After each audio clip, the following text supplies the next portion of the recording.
Gloria a Dios. Que Dios le bendiga más. Amén. Dios bendiga a cada uno de los hermanos. Amén. Que se ha dado cita en este lugar el día de hoy para adorar al Señor. Aleluya. Me alegro verlo, estar aquí nuevamente con ustedes, ya que el domingo estaba cumpliendo compromisos en otra congregación. Seguimos rogando de su oración. El viernes estaré, por eso no estaré en la vigilia del protocolo. No sé si nos dé chance, porque tenemos que estar en otra vigilia en el Valle, en el 70. Y la semana que viene estaremos pregando una campaña en Hoyo La Puerta. Tenemos otros compromisos para él. Pero hoy estamos aquí. Quiero compartir algo de lo que el Señor compartió conmigo esta madrugada. Yo oraba al Señor y le decía que me hablara, que me diera una palabra. Sí.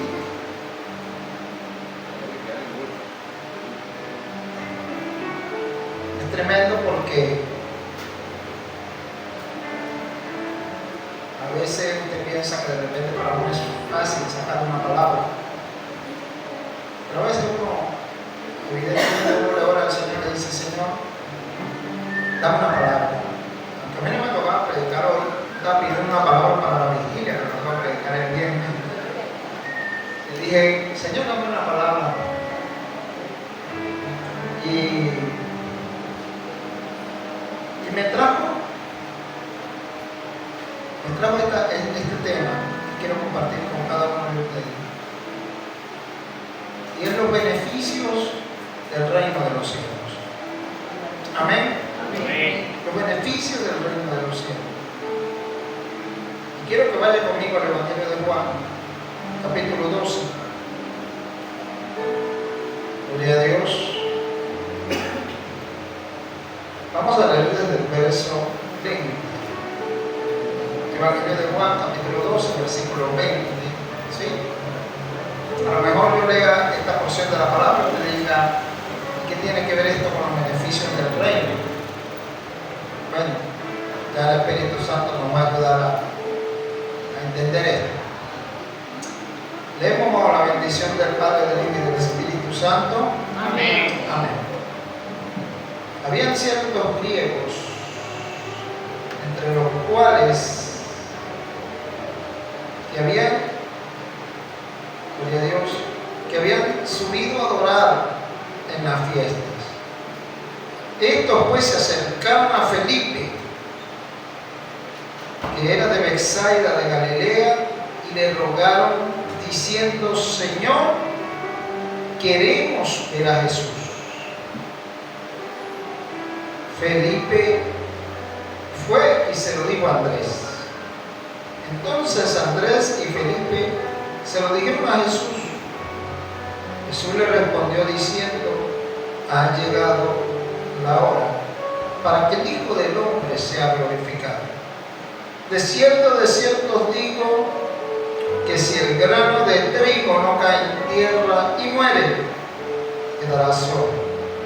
Pero si muere, llevará mucho fruto. Amén. Amén. Señor, damos gracias, Espíritu Santo de Dios, por esta palabra. Padre, háblanos a través de ella. Ministranos a través de tu palabra y que podamos entender lo que tienes para nuestras vidas en esta noche. En el nombre poderoso de Jesús. Amén. Puede sentarse. Beneficios del reino de los cielos.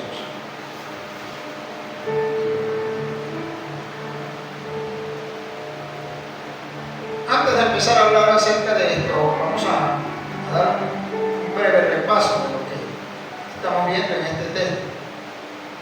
Todos sabemos que Jesús de Nazaret había venido al pueblo judío, y quizás el enfoque principal, que habíamos comentado en otras ocasiones, era salvar al pueblo de Israel.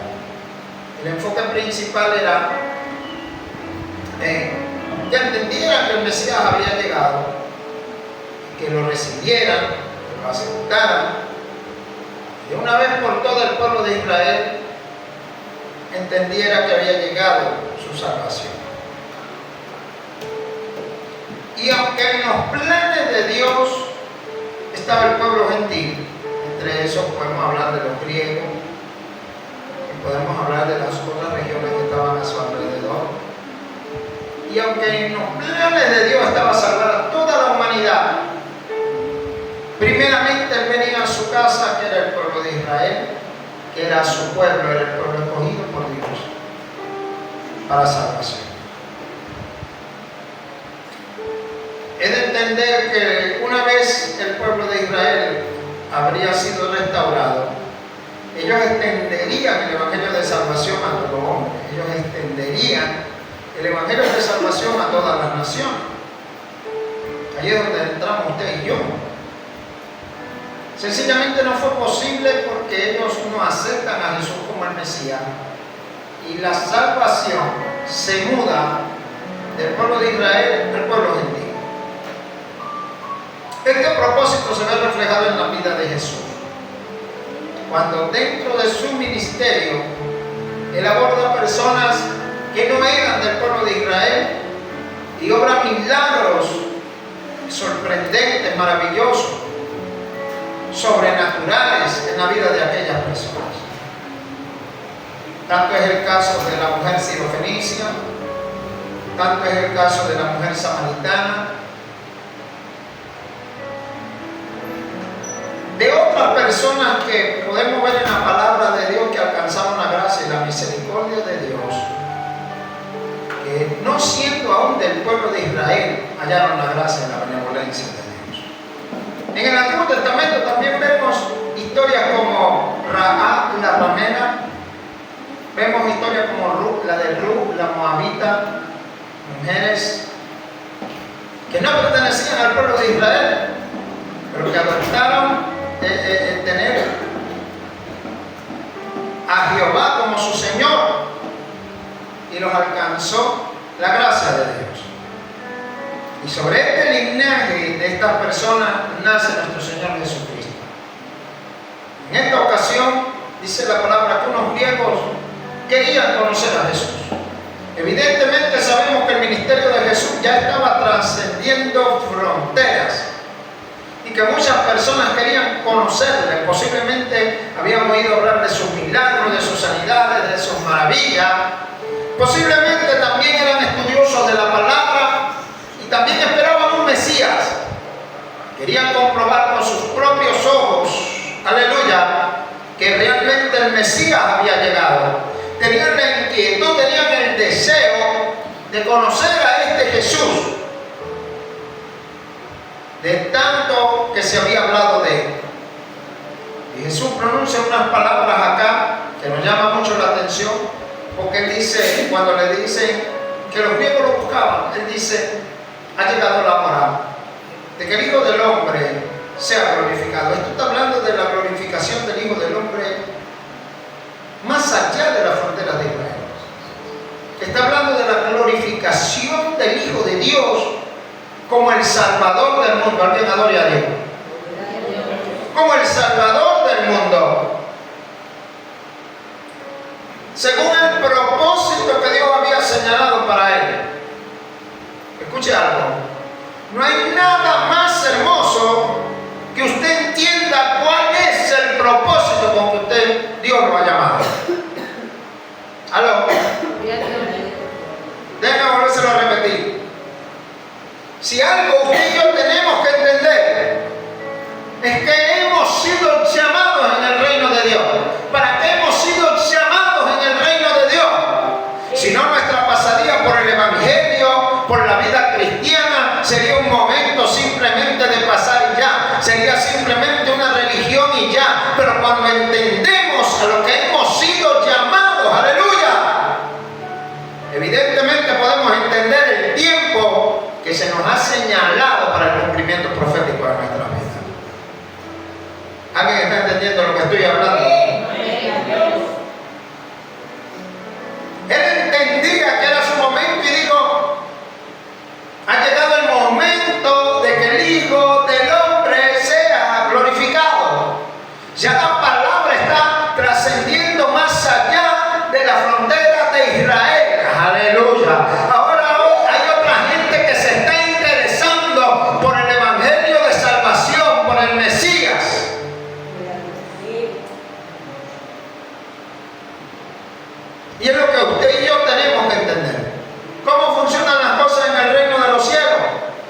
usted y yo hemos sido llamados con un propósito.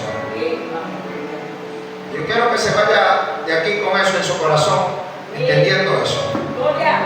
Que no estamos aquí por casualidad, estamos aquí porque hay un propósito grande de parte de Dios. No estamos aquí perdiendo el tiempo, no estamos aquí porque sí, porque no tenemos otro lugar donde congregarnos o porque no tenemos otra cosa que hacer. No, aleluya. Y cada uno de nosotros deberá cumplir el propósito con el cual ha sido llamado. ¿Eso lo entendió Jesús? Ahora bien, hay algunas características que nosotros debemos llenar, que nosotros debemos entender. Porque si ciertamente hay beneficios en el reino de los cielos, ¿cuál es la parte que a mí me corresponde? ¿Cuál es la parte que debo hacer yo para que eso se cumpla? ¿Ok? Entiendo, quizás puedo llegar a entender cuál es el propósito que Dios tiene para mi vida.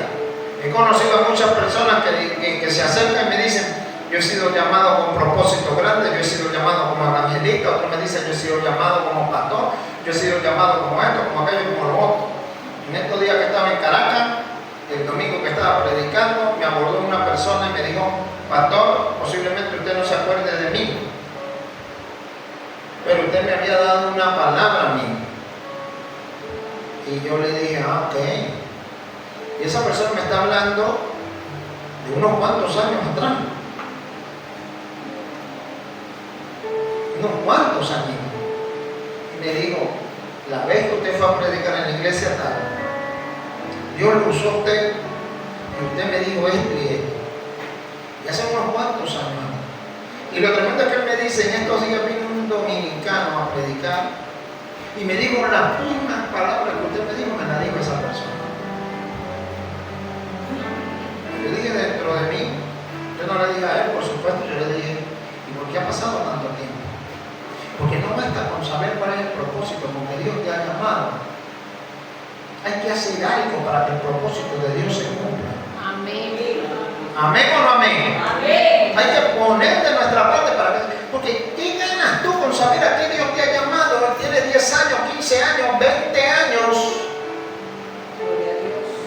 Y todavía tú dices: no, yo sé que Dios me llamó como evangelista. Mira, el Señor me lo volvió a decir en estos días. Pero tienes 20 años en esa situación y todavía no se ha cumplido. Entonces debe haber algo que usted y yo debemos hacer. ¿Lo creo o no? Amén. Yo me acuerdo que cuando el Señor a mí me habló sobre el pastorado, evidentemente yo estaba como evangelista, pero ya había sido repetitivo. Yo vivía en Caracas en ese tiempo, recién casado, estaba con mi esposa allá en Caracas, y yo asistía a la iglesia Aposento Alto, asistí un tiempito por ahí. Y ya era como repetitivo de lo que Dios me había dicho. Evidentemente sabía que aquel no era mi lugar, que no iba a crecer ahí, que no era mi lugar de crecimiento. Porque a lo mejor hay gente que piensa, no digo que sea el caso de ustedes, pero hay gente que piensa: si estoy aquí en este monte, si estoy aquí en este barrio, nadie va a ver mi ministerio. Yo tengo que impulsarme, yo tengo que ir a las mejores iglesias, las iglesias más grandes, yo tengo que ir a la iglesia más de centro, porque ahí es donde se va a impulsar mi ministerio, ahí es donde voy a ser reconocido, porque hay más pastores, hay más gente. Y no es así. Tú tienes que entender que es Dios quien te va a impulsar. La primera vez que yo visité la dirección distrital de evangelista, yo era un evangelista nuevo y no sabía nada. Y cuando yo llegué a aquel lugar, yo era un jovencito, cuando yo llegué a aquel lugar y vi todo aquello, yo dije: esto no es mi lugar.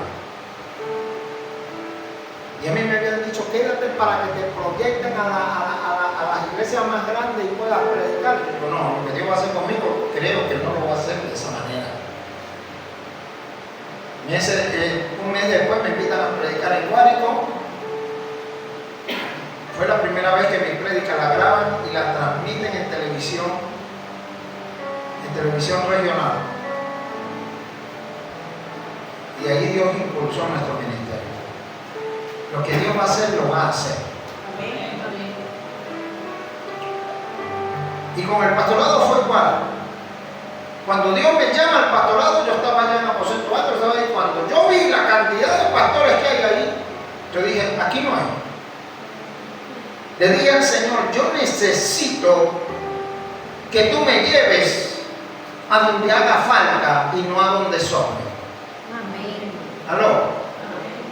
Yo necesito estar en el lugar donde haga falta el ministerio.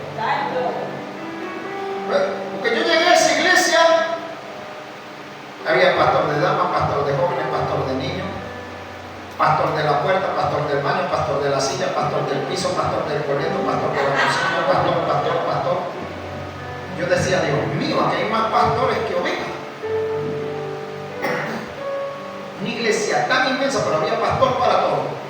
¿Con quién hay que hablar más? Ay, tiene que decirle al pastor, a la pastora encargada de las llaves. Dios mío, santo. Pastora de llaves también hay. Y yo dije, este no es mi lugar. Yo necesito estar donde realmente se necesita el ministerio. Ese será el lugar que yo voy a pensar. Y lo maravilloso que Dios hizo, mira lo que Dios hizo. Y Dios me metió para allá. ¡Aló! Allá para donde no llega ni la luz eléctrica. Ni en Sabaneta de Tácata, pero de allá me pulió Dios. ¡Aleluya! Y hoy por hoy, ahí está el que se lo puede decir. Yo paseo por Caracas y todo el mundo me conoce. Caracas. Ese es el pastor Abimael. Pero no salí de esas iglesias grandes. No salí de esas iglesias reconocidas. No salí de ninguno de esos lugares. Y Dios me ha permitido visitar esos lugares y darle palabra de Dios. Amén. ¿Por qué le digo esto? Porque es así. Debes entender el propósito por el cual te llamó, pero debes ejecutar y trabajar en lo que Dios te llamó.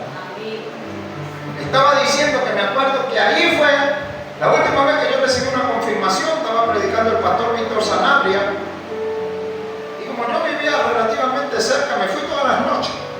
Todas las noches me puse esa campaña. Todas las noches pasaba para que oraran por mí. ¿Aló? Y un día el pastor está ministrando y me dice, me habla del pastorado y me dice, llegó tu tiempo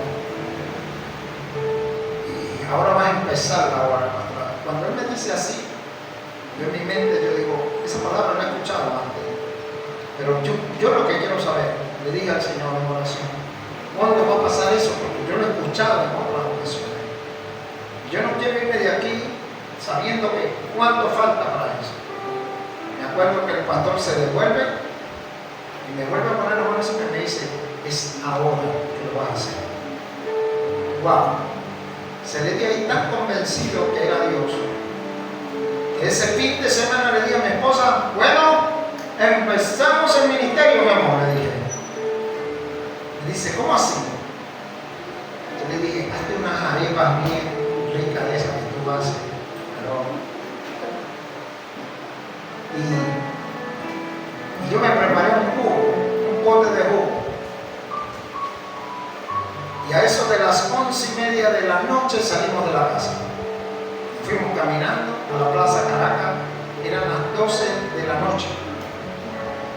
Y yo le dije, mi amor, llamamos a todos los que estaban ahí en la Plaza Caracas, los reunimos al lado de un pote de basura, porque había bastantes personas ahí en el pote de basura.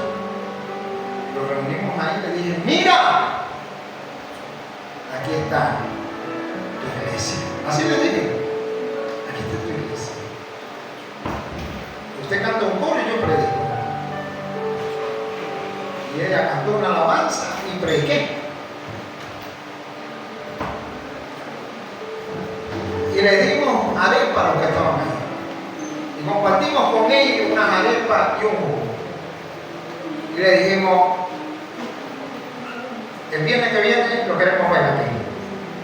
Y nos volveremos a reunir. Y así lo hacíamos. Nos reuníamos con ellos, escuchamos su historia, orábamos por ellos. Eso no duró mucho, evidentemente. Ahí mismo el Señor me dijo, prepara tus maletas que te vas.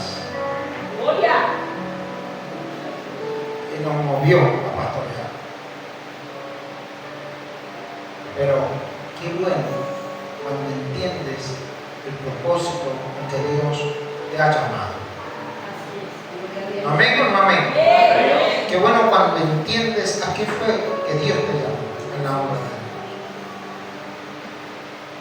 Le estaba diciendo, hablando de las características, nos menciona una. Quiero tomar 3 características aquí muy resaltantes que aparecen en la palabra de Dios. Aleluya. Jesús le dijo: de cierto os digo que si el grano de trigo no cae en la tierra y muere, queda solo. Esto nos da a entender proceso. Diga conmigo proceso. ¿Alguna vez se ha detenido a preguntar cuál sería el proceso de la semilla? ¿Alguna vez usted ha visto la semilla y ha dicho, cómo será el proceso de la semilla para que pueda nacer una mata? Hay semillas, digámoslo así, hay semillas de semilla. Por ejemplo, te voy a hablar de una de las semillas más tremendas, el coco. El coco es una semilla. Pero el coco tiene algo en particular. El coco posee su propia agua. O sea que esta es una semilla que no necesita que usted la riegue. Se puede dar en los lugares más inhóspitos donde no hay agua porque ella misma genera su propia agua. Y esta es una semilla que puede viajar kilómetros y kilómetros en el mar. Porque si la mata de coco estaba en una costa, ¡pum!, el coco cae en el mar lo lleva, lo arrastra la ola mar adentro y el coco navega kilómetros y kilómetros, puede pasar meses en el mar, años, hasta que llega a una costa. Puede pasar 1 año, 2 años. Cuando él llega a una costa, entonces empieza el proceso. Y empieza a reventarse la semilla para echar, ¿qué? Raíces. Para quedarse allí y establecerse. Y la gente diría, ¿y cómo llegó esta mata de coco acá? Así. Viajó por el mar, viajó por el océano, hasta llegar a tierra firme. Algunas semillas soportan el verano más terrible. Y usted diría, esa semilla ya no va a producir, esa semilla ya no va a crecer. Pero dicen los expertos que solo bastan las primeras lluvias para que la semilla brote. ¿Aló? Si solo basta la primera lluvia. Usted dice, la semilla se perdió porque la sequía ha sido tan fuerte, pero la semilla continúa. Pero cuando vienen las primeras lluvias, pasa el proceso. Jesús dice, la semilla tiene que morir. ¿Aló? La semilla tiene, ¿cómo morir? Cuando van a hacer la mata, ella se parte en 2. Y sale la matica en el medio. Porque si no se parte, no sale la mata. Cuando se parte, se considera que la semilla, ¿qué? Murió. Pero si no muere, queda sola la semilla. Es ella. Jesús entendía que tenía que pasar por el proceso. Jesús dijo, wow, ha llegado la hora de que el Hijo del Hombre sea glorificado. Para esto me ha llamado al Padre. Este es el propósito. Pero quiere decir que de aquí en adelante yo tengo que empezar a pasar por un proceso. Para que no se pierda el propósito que Dios habló conmigo. Y si Jesús lo hizo, ¿cuánto más nosotros? Lo que pasa es que nosotros esa parte del proceso no la queremos saltar. ¿Aló? Señor, llévame allá, pero sin proceso. Es como que quiero comer poco, pero quiero comprar la mata ya grande ya. No quiero empezar el proceso de la semilla y el crecimiento. Dicen que aproximadamente dura 20 años. Por eso he dicho, qué esperanza para el que siembra poco. Son 20 años hasta que pueda dar el fruto. Lo va a comer tus nietos, pero tú no. ¿Aló? Y después la mata se secó. ¿Ah? Después de 15, entonces hay gente que se quiere saltar el proceso y compró la mata ya grande ya. Pero en Cristo no es así. No te puedes saltar el proceso. Tienes que vivir el proceso. ¿Aló? Esa es la parte que no le gusta del mensaje. No podemos saltarnos el proceso. Jesús habló del proceso que tenía que vivir. Digo, no me puedo quedar con esto de que los griegos quieren conocer de mí, de que hay otros que quieren conocer de mí, de que hay otras naciones que quieren conocer de mí. No puedo saltarme el proceso para que el evangelio alcance hasta allá. Tengo que vivir el proceso. Para que adorando en tu casa crezca, tienes que vivir el proceso. ¿Sí o no? Cuando usted habla de una mujer va a dar a luz, ¿qué tiene que pasar? ¿Qué tiene que vivir? Dígalo. Tiene que vivir un proceso. Usted recibe una palabra que Dios te va a dar hijo, así como la recibió Lady, pero entonces tiene que pasar su proceso. Tiene que quedar embarazada, tiene que venir los vómitos, tiene que venir los mareos, tienes que vivir el proceso. Tienes que vivir los dolores de parto.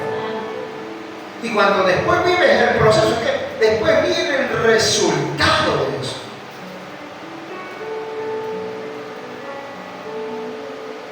Para que adorando en tu casa pueda dar a luz, tienes que vivir el proceso. Para que adorando en tu casa sea multiplicado, tienes que vivir el proceso. El proceso es parte fundamental del crecimiento.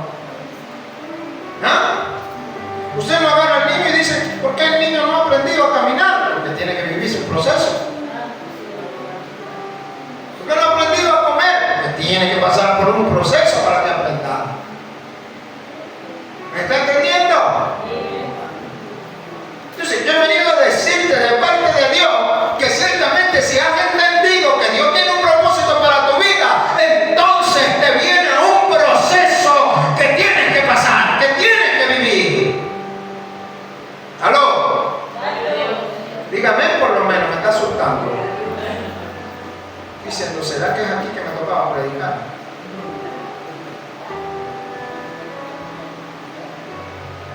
Y tenemos que asumir el proceso de parte de Dios. Jesús dijo, ha llegado la hora y dijo, el grano de trigo tiene que morir.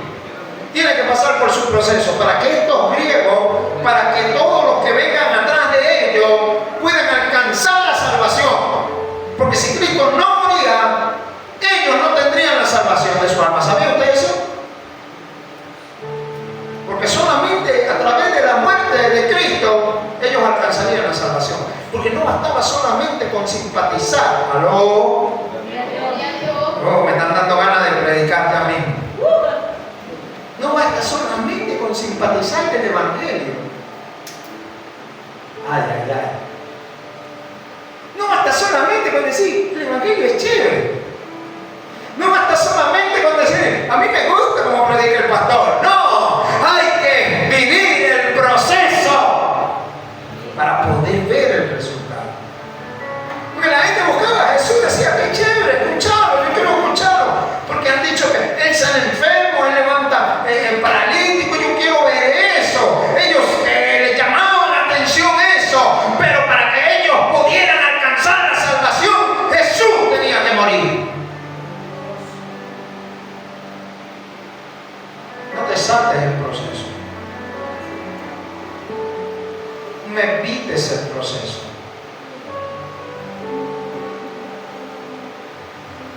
Más bien, entra. ese proceso.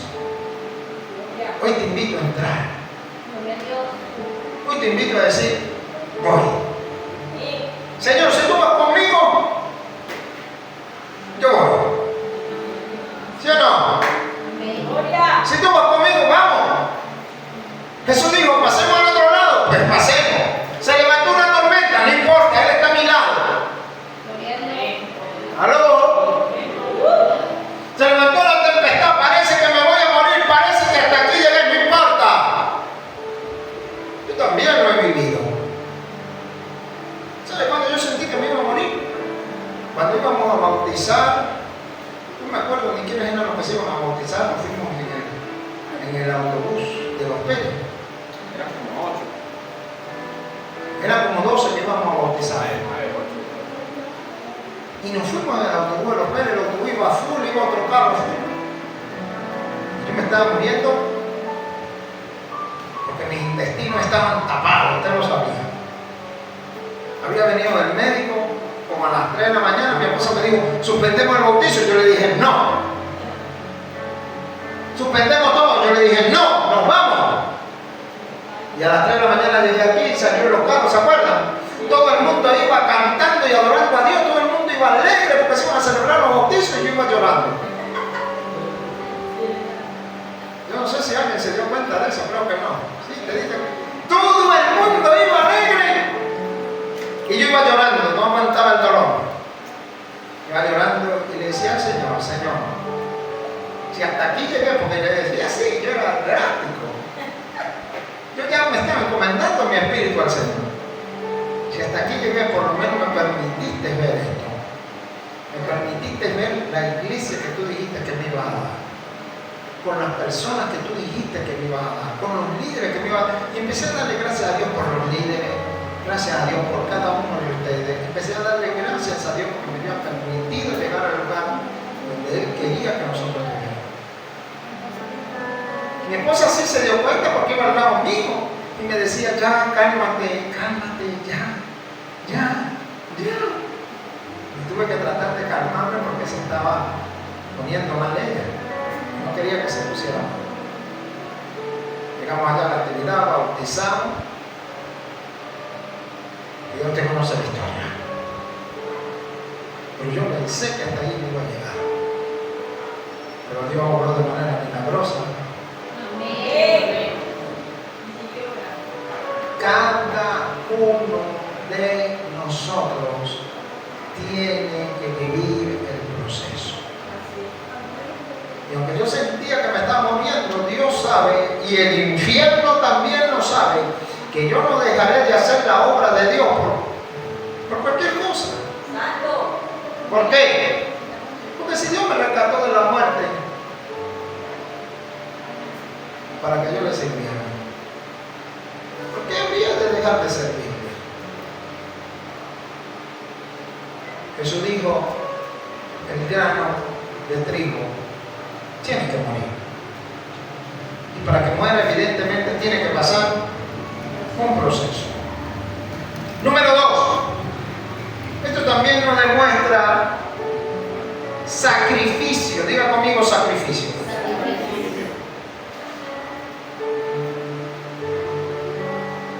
El proceso te va a llevar a que tengas que hacer un sacrificio. Si no, el proceso sería como, estaría mucho, sería como hermano. Señor, he sido procesado, pero no sacrifiqué nada. ¿Aló? La tío ya se fue. No sacrifiqué nada, no sacrifiqué mi casa, mis hijos, mi bienestar, mi comodidad. No tuve que sacrificar nada.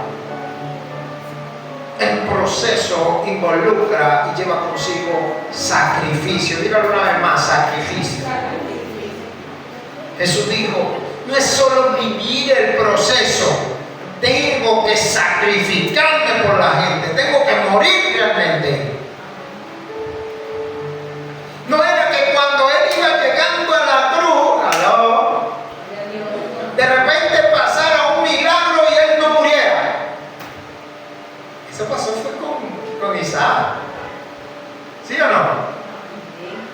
Con Isaac. Cuando Abraham lo llevó, porque lo iba a sacrificar allí. Y cuando lo iba a ofrecer en el sacrificio, vino la mano de Dios, el ángel de Jehová lo detuvo y el muchacho no murió. Pero Efesios habla de eso y dice que ya él lo había sacrificado en su corazón.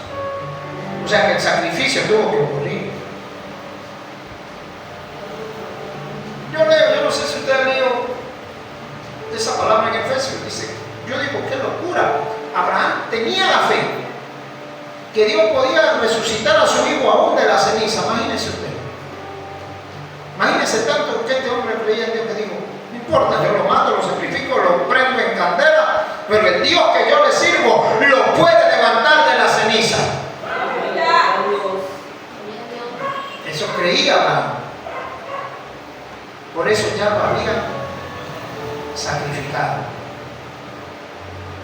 Pero con Jesús no iba a pasar igual. Jesús tenía que morir. Tenía que haber un sacrificio.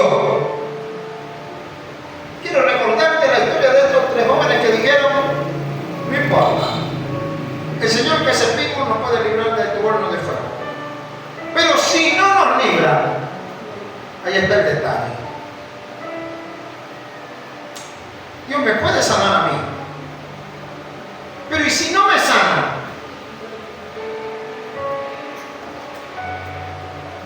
Dios puede hacer un milagro financiero, pero si no lo hace,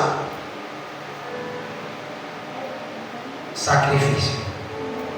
Diga conmigo, sacrificio. Dios espera de nosotros un sacrificio. Pero no el sacrificio que se habla en el Antiguo Testamento, de machos cabríos, de ovejas, de toros, nada de eso. Ya la sangre de los sacrificios no, por el pecado no. Pero la palabra del Señor dice, entreguemos nuestro cuerpo como sacrificio vivo, puro, agradable a Dios. Entreguemos nuestro cuerpo, nuestras vidas en un sacrificio puro.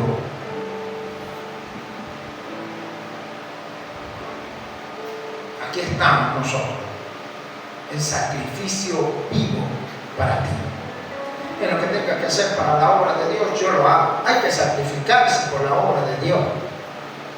Para que esta iglesia estuviera a donde está ahora, evidentemente tuvieron otros que sacrificarse, ¿sí o no?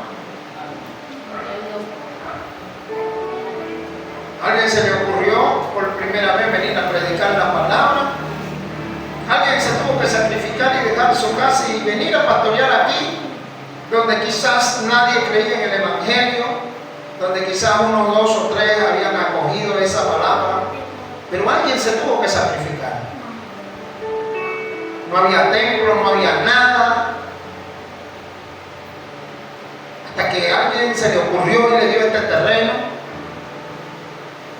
y ahí levantaron un rancho, como sea, con cosas que encontraron por ahí, latones, qué sé yo. No conozco esa historia. Pero alguien tuvo que sacrificarse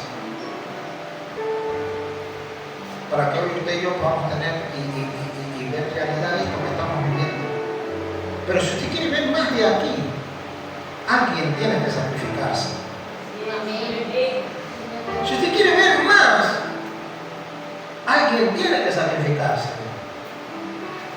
En aquel tiempo lo hicieron los fundadores, los misioneros, la gente que le creyó a Dios, se sacrificó para que esto fuera lo que es el día de hoy, alabado el nombre de Cristo Jesús.